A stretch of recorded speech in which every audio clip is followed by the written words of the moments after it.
Alright guys, this is River's Edge, or River's Edge 2 effectively. So this is a tried and tested setup that I had in my previous house. A few little tweaks, improvements, slightly bigger than it was. Most of the hardware is the same. What we'll do is we'll go through the hardware first and then we'll look at the scape.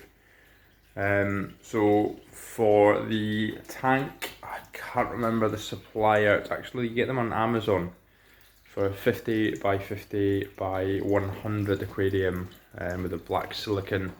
We were £250 delivered. Really good quality tank, really like it.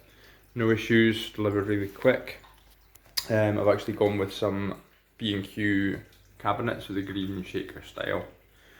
Doors to build the stand. So filtration, we have got an Ehiem 5 Plus Pro. So that's got inbuilt heater, it's all digital smart, it's on the web, it has a differential monitor, emails me when it's due a clean, etc. I think it's about 12.5 litre capacity. So we've got that hard piped.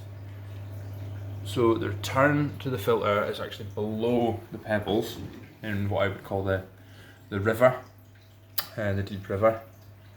This then returns through the back of the cabinet. Now it's all hidden away, I've boxed off the electrics and there's the pipe work going behind. This returns in here to our weir. Water falls over, so we've got a unidirectional flow for the filter through. We've also got two extra pumps, maxijet 1200s. They do the same thing. Their tubing goes from underneath the stonework, underneath here and up and in. So all three together return over this waterfall. So that's where we are for filtration and flow in that respect. We've got another flow pump in the tank. I can't remember the brand. I really should have done more research again. Bought this stuff so long ago. It's actually in the corner here. You don't really see it. You'll see the bubbles here. We'll go in here, you'll see. So I've got this on a random flow. This is just to add more flow, more sort of chaos of flow into the deep river. As you'll see, actually we've put a bubbler in there as well. When seen here, it just makes it look a little bit more like a fast flowing river where you get sort of a bit of turbulence, you get a bit of sort of the air bubbles. I just think it just adds a bit of realism to the look. A lot of people don't like bubblers, but as I'm not using pressurised CO2 or anything like that, I can go for the sort of the surface agitation, the bubbler. I can add in the things that I wouldn't be able to add otherwise. So I actually work away 3 weeks at a time, moving on to 4 weeks soon. So this tank did run itself in my old house, and it's going to run itself here as well. So we feed a sinking algae pellet once a day, and we feed an assortment of floating foods here once a day as well. So they come over the weir. We can just give it an extra little feed just now. It needs a bit of a top up before I go away, but it's not dosing a huge amount of food right now. Give it a top up. As you see, it all ends up coming over, creating a flurry of activity above the grass bed.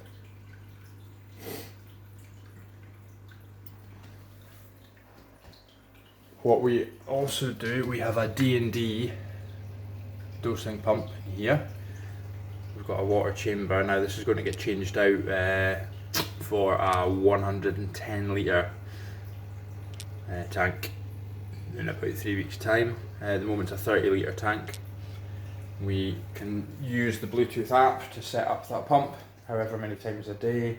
At the moment I'm putting in about 10 litres a day. It's going to move on to 5 litres a day, I think, or 4 litres a day when I'm away offshore. What happens with that is it all comes in at the back here. So that's my 3 from my Kamoer dosing unit, and the 4th one is from the water change. That raises obviously the level of the tank. once it accounts for evaporation, you'll get an overflow into the tube here, which actually goes out through the wall outside to feed my black currants and red currants. Some nice fertilised water.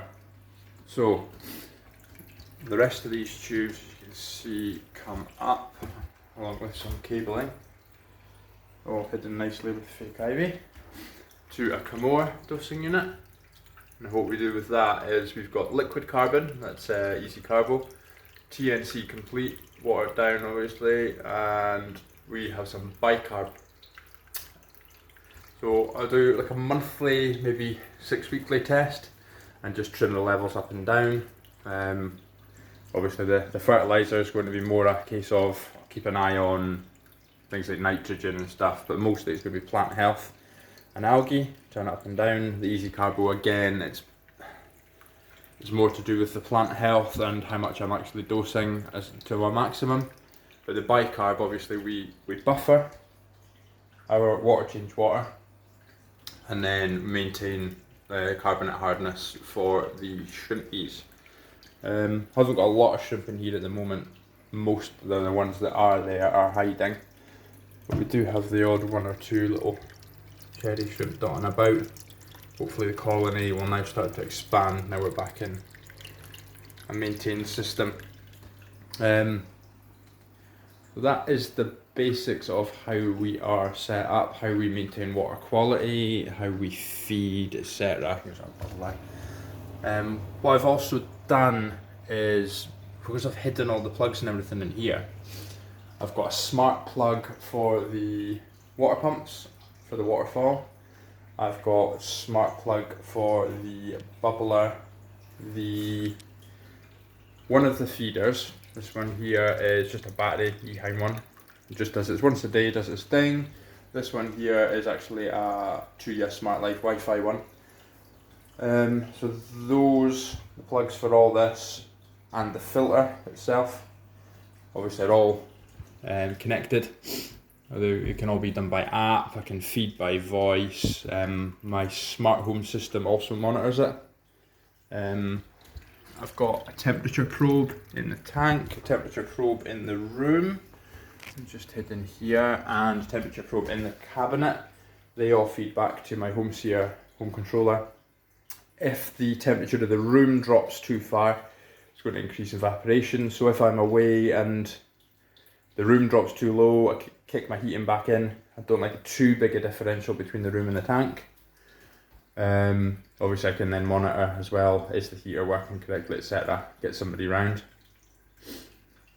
So for the scape, what I've done, there's actually some expanding foam and perspex, basically to build the weir here. Which all goes all the way down, and another weir here. So we've built our 2 rock ledges up. Basically what we've got, as per the picture above, got a nice pool here and we have a little stream coming in. So this goes from a pool at the base of this waterfall into the river. So this is actually flowing towards us here. This is just a wee slice of the river. We're going to look at trying to get some mosses and bits and pieces growing on the waterfall at some point.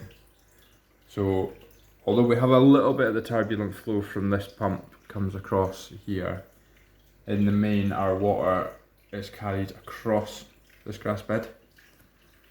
So a couple of little bits of wood, some crypts at the back. Now in the old tank they were flourishing, so hopefully now that this is all getting taken care of, I think it's been about 9 months in a temporary tank, so what's left is just basically what survived.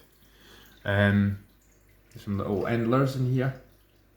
That's what this tank mostly consists of, little just add water endlers. Just let them go, let them breed to the amount of food we've got.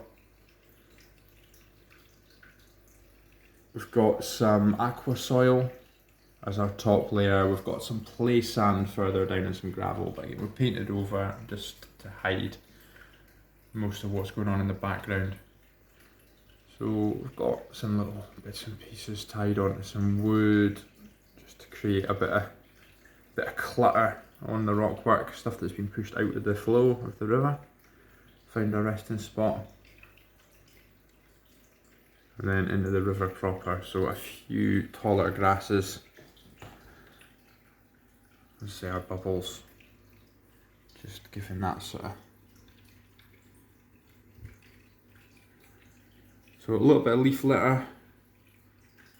We just throw in the odd alder cone and the odd almond leaf. It doesn't bring the water too dark, purely because we're running carbon and some renew in the filter. So the tannins are there to a degree, but they do get stripped a little as well.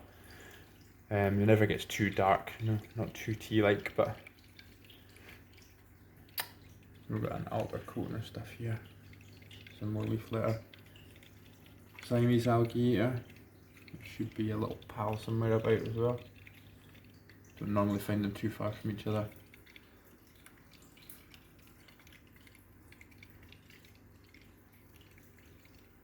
And it's just my little slice of nature.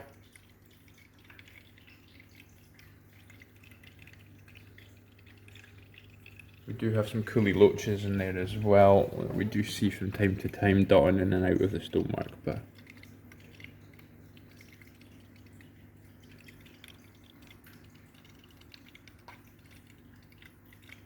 I'm not sure how this sounds on the video, but you can hear the air bubbles getting chopped up slightly, but it's not too sort of,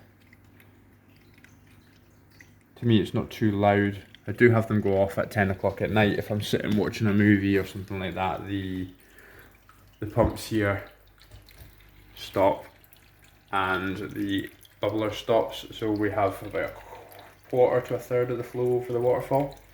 Just quietens down nicely. Oh, the only other thing was the light. That's a Fluval planted.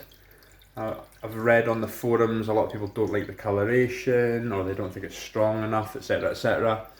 At peak I do have this running 100% on all channels except the blue.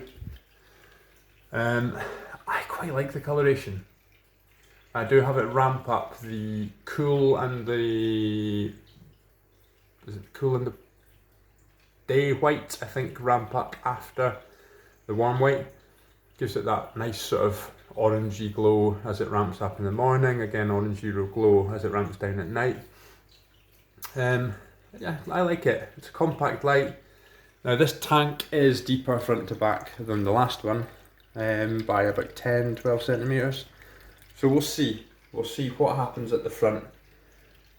I don't think we'll have strong growth right to the front. We'll see what happens with that. But I think it should be enough. But time will tell on that. I might change it out for something else. But if I can get away with it, I'll just keep this one. This worked absolutely perfectly for 9 months on the old tank. Never struggled to grow anything I wanted to grow. So we'll see what happens. But if anyone's got any comments, if anyone sort of wants to ask anything, if anyone says to me, oh, you might want to try this, etc, etc, just give me a shout, give me a message. Get me on UK apps or through YouTube or whatever, and yeah, more than happy to sort of learn from others and, you know, give a breakdown of what I've done, etc. Okay guys, thanks for watching. Hope I didn't bore the shit out of you too much. And yeah, keep on tanking.